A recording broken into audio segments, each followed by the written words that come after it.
අඩෝ නැගිටපන්. නිදාගන්න දෙන්නකෝ අම්මා. නැගිටිනවකෝ. යකෝ තෝ මේ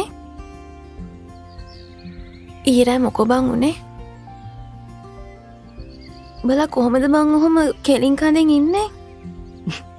බලපන් මගේ හැටි. මේ ඊරෑ බීලා කියලා නෝන්ඩිද බං අම්මට? නෝන්ඩි නෙවෙයි තව පොඩෙන් තමුස හොස්පිටල් එකක් යනවා අම්මා. ආ